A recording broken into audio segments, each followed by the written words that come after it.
Your God is too small. Yeah.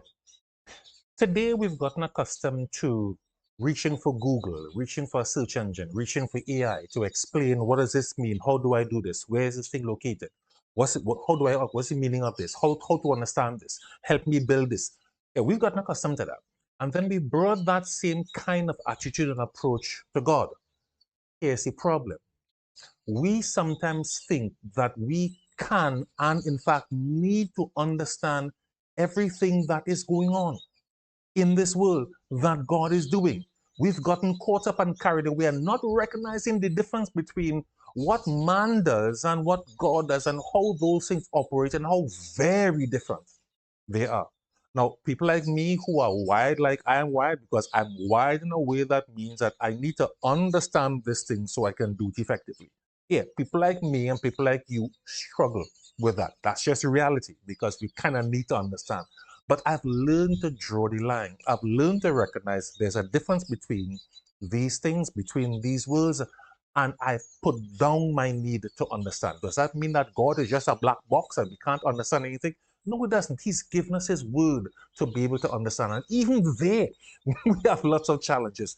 Here's the reality, folks. If God and the knowledge of God and the understanding of God can fit into your tiny mind and can be brought into the tiny sphere of your understanding, your God is too small. What makes you think that you are even able to understand and appreciate what God is doing?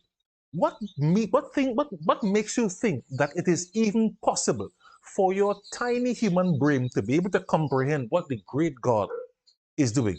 You see, the scripture says to us in Isaiah 40 that there is no searching His understanding. The scripture says to us that as the heavens are above the earth, so are my thoughts above your thoughts and my ways above your ways. We will not understand. So let's lay aside this need for us to understand what God is doing, and more importantly, to be able to explain what God is doing. It's not going to happen.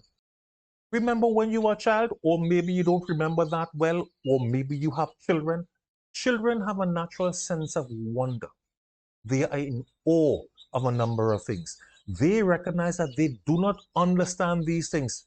They are not fazed because they don't understand it. It is simply fantastic and they look upon it in awe. That's the very same way that we need to think about and look at God. We need to be in awe. Stop trying to explain God's operation. Stop trying to explain that God is doing this and God is doing that. Stop trying to do that, because more than half of the time, that's going to be completely wrong. Let's just be in awe of the great God that we serve. Let's recognize that He can't fit into our tiny understanding. He will not fit in the frame of our minds. It's not going to work. Let's just accept that the great God that we serve is far above our understanding. He's given us some things to get some appreciation of what He's doing. But my friend, we are not going to come anywhere close to really and truly understanding what God is doing. I can tell you a fact that there are several times I have flat said to people, I really don't understand what is happening there.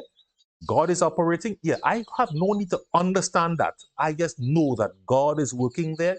Let God do His thing there without the need to show that I understand what God, I know. Yeah, let's leave that aside.